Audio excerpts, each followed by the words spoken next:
Hey, look! A painting by Caspar David Friedrich. He's my favorite painter. I'm sure this person and I can be besties. I am sure they are an open-minded, friendly and amicable person with views I can totally be on board with. Who is this person?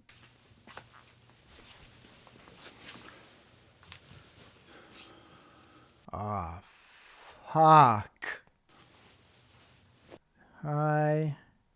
Why the fuck did you make me waste 9 seconds looking at you fixing your robe? Couldn't you do it, I don't know, behind the camera? I mean, it cannot be because you want to give an image of friendliness and look as if you were sitting down for a normal chit-chat with me, while at the same time express a holier-than-thou image. It can't be. It'd be so out of character for a monk. Atheist. Hey, dude. Thanks for clicking on this video. It means a lot to me, really. Yeah, thank Aaron Ra and others that I have seen answering to this video. I'll be honest, of course I knew who this guy was. Some of my favorite atheist YouTubers answered him. However, I decided not to look at those videos because answering to Catholics is a bit of my thing, and I didn't want to be influenced.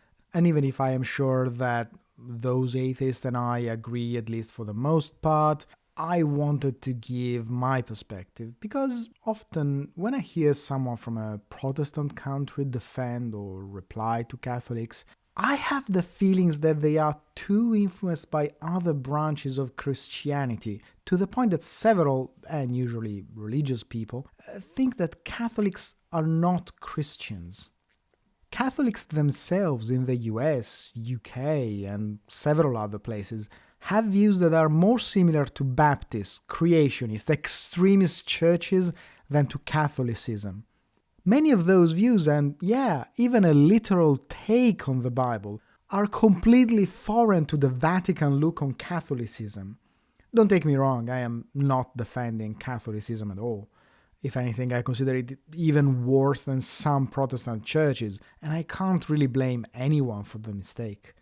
I'm just saying that they tend to have some differences, and often Catholics are treated as if they were other Christians, and so the things that they are being told are actually not as strong as they could be. But that's perfectly normal.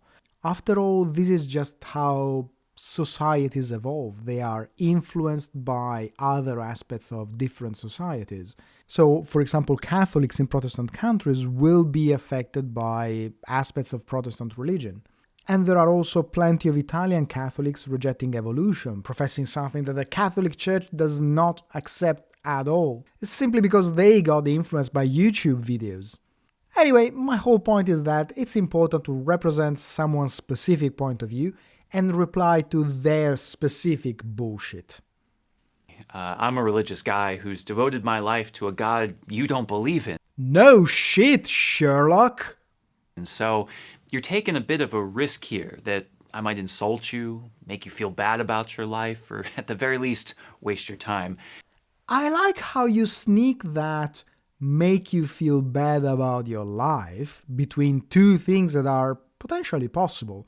As if you were suggesting that you can inspire some deep doubt in me.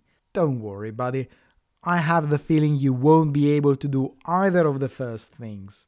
I have just seen you entering the shot and cleaning your robe for 9 seconds. If you didn't want to waste my time, you could have edited that out. But don't worry. I am very used to religious people claiming one thing and doing another with what they think is a sweet smile on their face. I really do appreciate it, and I hope not to do any of those things here. Yeah, too late, asshole. Rather, I'd like to pose a question to you. It's a very simple question, in fact. Okay. It is more of an exhortation from me to you. Okay, shoot. I'm ready. This question is not meant to trick you or convert you. Okay, fine. I won't be converted. What's the question? I don't have some super ingenious question that will somehow inspire faith in a deity, as much as I'd love to. Yeah, fine, I got it. You didn't have to clarify. I doubt that you can ask a question and make me think God exists. But for someone who doesn't want to waste my time, get to the question already! I'd rather just like to challenge you. Fine! Challenge me! Just get to the question! You say that you're an atheist, that you don't believe in God. Holy shit! Will you get to the question? Yes, that's what an atheist is. I say I am an atheist because I am one. Your patronizing tone is not going to make me go, "Ah, shit, he found me. I am a fake atheist. I only say I am one. Glory to Vishnu!" Now, can you get to the question? And I just want to know one thing. Are you a good one? Are you a good atheist? That's a bad question. 1/5 of your video is over, and you asked a pretty terrible question. What do you mean if I'm good? As a person? As an atheist? As an atheist, yeah, I'm good because I do not believe in God. That's everything you need to be one, and therefore a good one. As a person, what does good mean? I assume you mean it in a very generic way, but not only you are being childish here, as the concept of good is not as easy as you make it sound, but don't be patronizing and behave as if your faith made people good, and living it meant that there is a doubt if one can be good or not. Religious people have the same chances to be good as non-religious ones. They might feel forced to behave in a way that they perceive good, based on the commandments that they think their God has given them. But an equal amount of people behaves in a non-good way based on the same God, and often the same commandments. An atheist, generally speaking at least, is more likely to recognize a human benefit as a factor to do good or not. And let's not forget that your religion and the sack that you are wearing are not exactly synonyms with good, respect, and selfishness. It's a question that I ask with two things in mind. The first being related to morality. While religion in general, and Christianity in particular, doesn't necessarily make someone a moral person, these ways of life do necessarily demand morality of adherence. That's a good one. Nah, they don't. Christianity and every other religion create a concept of morality and ask their followers to adhere to it. However, they do not define what is morality per se. They just claim that what their God says is moral, leaving open all sorts of philosophical questions that every honest individual would love you to answer. However, the definition of good among religions is quite different, sometimes for details, sometimes for huge things. And these behaviors include something that in other contexts would be absolutely disgusting. Shall we talk about the opinion on gay people that your church demands of its adherents? I'm not even talking about the behavior towards LGBTQ plus people, because it would be easy for you to run away and claim it as a personal choice. I've seen it done all the time. Don't forget, I'm Italian. And I'm sure that my accent doesn't allow you to forget it. Here I'm talking about the opinion that the church demands, even before the behavior, to consider them different and love them nonetheless, where that nonetheless implies that there is something wrong in a gay person. Don't try and bullshit your listeners. Your religion does not ask anyone to be moral, just to follow rules. There is a particular code of life that one must live. Just like in every other cult. In the case of Catholic Christianity, that code is one of peace and justice, mercy and forgiveness. Yeah, but is it though? Not only justice and mercy cannot coexist, but is it forgiveness when you demand constant punishment? Forgiveness means that you act as if something negative had not happened. Even if we assume that what you call sin or negative was actually something that needed reparation, is the constant request of punishment and self-deprecation really forgiveness? After all, this is exactly what prayers tell you. You are nothing. Only God has power, and you need to be constantly submitted to Him and thankful for the forgiveness. Am I really being forgiven if I need to constantly thank the person who supposedly forgave me? It's a code that seeks to care for the poor and seek reparations for those who take advantage of the vulnerable. Now you're just talking out of your ass. Now, Lord knows we don't always live up to our founder and have actually done some pretty atrocious things through the years. So, what are you saying is that the fact that I am an atheist requires my good behavior to be questioned, but you admit that the church has done atrocious things. Shouldn't you be asking everyone if they are good? But yeah, I guess that would completely destroy the narrative of us, holy and forgiving, against them, unholy and chaotic.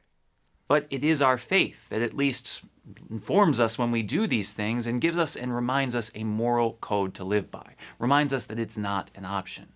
So your faith guides you when you do something atrocious and gives you a moral code that you don't have to follow. It's a little bit as if you were saying that you know what is good and what is not, but can decide what to do regardless of the code.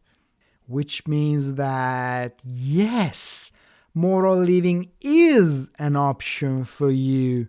After all, you've just said that the church has gone against the moral code that they are supposed to have. Are you sure you're not an atheist? We must strive to be good people. Now, as someone who doesn't have this foundation, who doesn't believe in a God or adhere to a religion, there is no superstructure making this demand on your life. No one telling you how to live in certain situations. Laws, government, mutual benefits, understanding of human needs, fucking empathy. In order to do good and be a moral person, I do not need someone constantly telling me that I will be punished and tortured. I understand that people suffer as much as I suffer when they are wronged, and so I try not to wrong them. Is it really so hard to understand? What kind of horrible person needs to think about torture and eternal suffering to simply, I don't know, decide not to make other people suffer? Don't answer. I know what type of person. Without a belief in an afterlife, there might be a feeling that all the world is futile, so what difference does it make?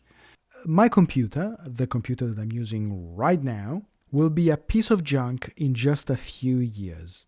Does it mean I shouldn't watch your video now? Okay, sorry, my bad, sorry, bad example.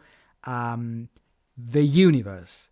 The universe will be unimaginably hot in a few billion years. Does it mean I shouldn't fight against your church's behavior with children and LGBTQ plus people? Ah, god damn it. I should stop asking questions I don't want you to answer. This, of course, does not need to be the case. Some of the world's greatest humanitarians, some of the most influential figures today promoting peace and justice efforts, are not adherents to a religion, but live morally out of a commitment to humanity. I love how you say it as if it was a surprise. You are basically constantly saying that religion, and its lack, do not determine morality and moral behavior, and yet you feel you need to ask the question of good only to atheists. A recognition of our interconnectedness, an acknowledgement that there is something good in itself about loving one another, about sacrifice. And so I ask you, Are you a good atheist? Even though there may be no eternal reward or punishment, even though you're free to do whatever you want, do you choose the virtuous path that benefits not only you, but others? I hope so. And I hope the same about you and every other person. It's called living in a society, not being an atheist or being religious. The fact that you ask such a question to atheists and only to atheists shows that you are pandering to a certain audience, not that atheists need to be asked such a question. It would literally be the same as if I turned on my camera, scratched my balls for 9 seconds, and then said, "Dear Catholic friar, thank you for clicking on this video. Are you a non-children fondler? I hope so." The world needs good atheists. And it does not need religious people, good or not. But hey, the world is not a perfect place. Now, of course, the word good points to more than just a sense of morality. It also represents an evaluation of aptitude. When I ask if you're a good atheist, I want to know if you're good at being an atheist. I think I have already answered, but I also fear you are trying another stupid technique here. Something along the lines of, if you don't know X, Y, and Z, you are not a good atheist. Which is bullshit. Being an atheist only means that you do not believe in God. I don't believe in God, I am a good atheist. A friend of mine defined herself spiritual and does not believe in God. Great atheist. Someone who does not believe in God but believes in conspiracy theories and flat earth. Amazing atheist. A pro-Trump insurrectionist who has never read a book, wants an orange dictatorship, the extermination of minorities, and to segregate people in Gilead while not believing in God, is a fantastic atheist. Also a shitty person, but still the perfect atheist. You can't be a bad atheist. Either you are one or you are not. Do you articulate why you don't believe in God in a coherent way, or you just think that religion's dumb, so use logical fallacies? Yep, sounds exactly like what I thought. It doesn't matter if one cannot articulate why they are an atheist. Some tribes, the most famous of which is the Piraha people of the Amazon, do not have the concept of God, and therefore your question is meaningless. They don't believe in God because the notion of God is foreign to them. They don't need to articulate against your God or any other God because those gods require additional notions that is up to you to prove, put together, demonstrate effective to prove God. Being an atheist is different from being an atheist commentator or a philosopher of atheism, if such a thing even exists. However, I would avoid mentioning logical fallacies if I were you. It isn't the atheist side that is famous for using them all the time, but it is not the point of this conversation. Have you explored the depths of your mind and heart? And here we go. Asks if you make sense, and then treats the heart like a feeling organ and not like a blood pump. I know it's a common figure of speech, but it is indicative when used here. Asking the real questions of life, of death, faith, and reason, seeking to understand what this human life is really about. You just not want to go to church, so this'll do. You are aware those are not the only two options, right? You do know that wanting to sleep on Sundays or not liking the church environment is not why people become atheists, right? And there are hundreds of reasons why one becomes an atheist, even without answering what you consider deep questions. Atheism is the default position. As I mentioned before with the Piraha, it is enough to live life in a way different than ours to never even be touched by the need of a concept for God. But at the same time, it is enough to never be exposed to an environment that forces you to choose, or that claims that we do not have answers that we actually have, and probably the God questions never comes, and therefore, you are an atheist. A great one, I might add. Let me ask you a question, though. Why don't you stab everyone on the street? Because knives are too heavy, or because you haven't studied every single anatomical treaty in existence? Have you read the critical atheist thinkers of history? People like Nietzsche, Sartre, Feuerbach, Heidegger. They are pronounced Nietzsche and Feuerbach. And yes, the irony of me correcting someone else's pronunciation is not lost on me. But yeah, it's a matter of sounds versus accent, but whatever. And yes, I have read at least some of them. But you don't need to read them to be an atheist. You need to read them to know the foundation of some atheist thoughts. But there is a massive difference between being an atheist and articulating the reasons why you are one or not. People who really ask the challenging questions, who pose thoughtful insights of the world. Or just stick with people like Richard Dawkins, people who provide great sound bites for the cause, yippee, but do little to add anything to the world other than strawman arguments and divisiveness. Yeah, I would avoid accusing others of using strawman arguments, given that you have just finished saying that if you do not know the intricacies of atheist thought, you just don't want to go to church on Sundays. Also, Dawkins offers a foundation and a compendium that is actually quite useful to answer to the basic concepts expressed at least by some Protestant religions. So it is still a decent read. I know it is easy for you to run away from answering some questions by saying, "It's not what I think," and pretend that the other person is not answering a real question. But the fact that you are not claiming something doesn't mean that no one else is. When Dawkins explains why evolution is a real mechanism, you can't dismiss the book saying, "I don't defend creationism, therefore your book is stupid," because he simply wasn't talking to you. And yes, I know it's a common technique, especially among Catholics, but this is why I'm here, to call you on your bullshit as someone who has experienced Catholicism at its core. Have you read for yourself the works of real theologians, people articulating our beliefs in the best way we know how? Karl Rahner, John Henry Newman, Joseph Ratzinger, Augustine of Hippo, Henri de Lubac?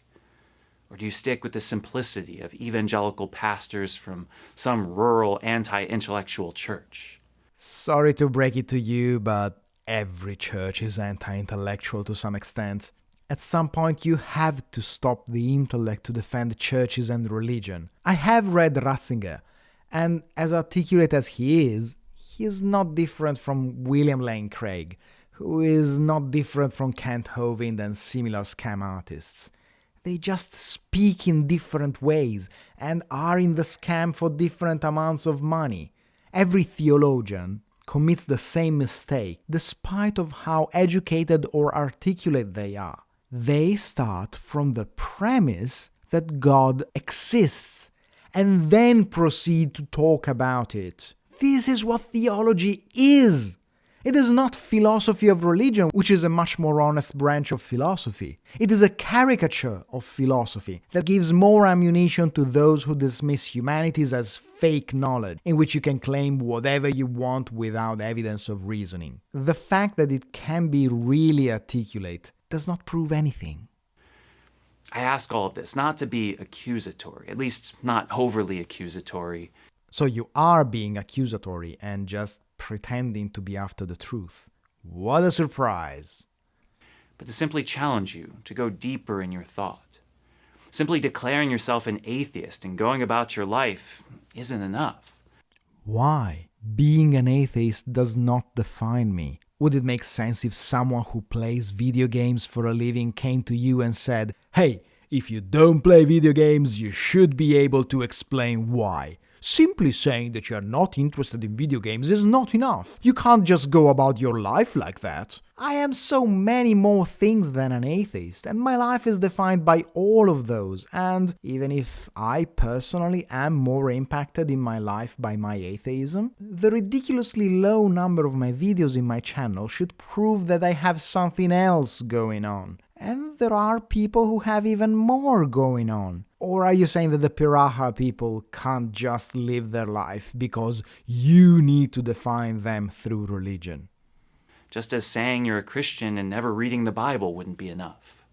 Actually, you can be a Christian and not read the Bible. The vast majority of Christians behaves like that, and the Catholic religion does not even particularly like people reading the Bible without a priest. Also because Catholics mostly read some passages. Nonetheless, those are different things. One is a positive identification into a group, Christians, that blandly pretends to require you to read the source material for their fan fiction, full of incongruences and reboots. The other one is the exact opposite, the non-belonging to a group. You are conflating atheists with atheist activists.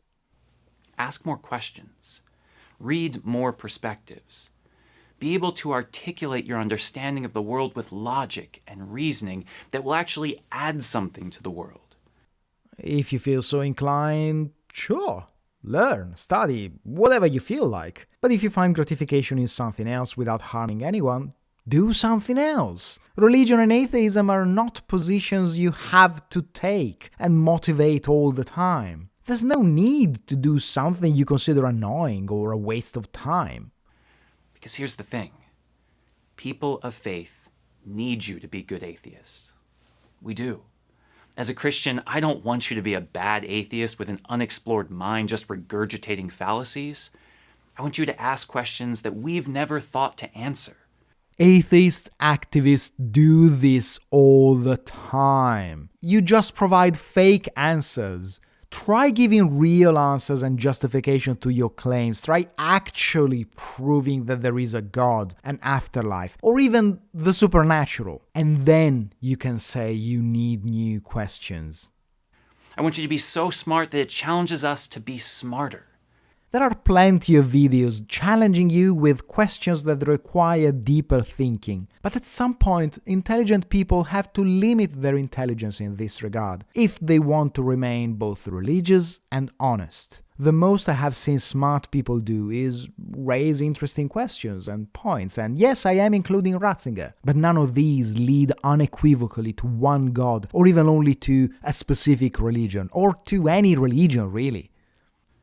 And so that is my humble message to you, from one believer to a non-believer. We may not agree on much, but that doesn't mean that we don't need each other or can't learn something from one another.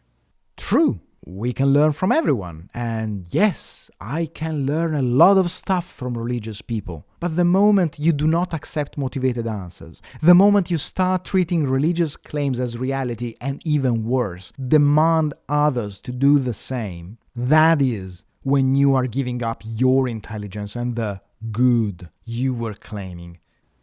We do, and we can. Peace and good to you, Father Casey. Such good taste in art wasted on boring, old arguments that could and have been uttered by so many and destroyed by so many more. Such a great job from someone asking for new challenging questions. Anyway, to all of you who have listened, thank you so much for listening up to this point. Please leave me a like, a subscription that I really need to make my channel grow, ring the bell, and comment. And also, share this video, please. And remember that I accept any feedback, even negative, unlike the church.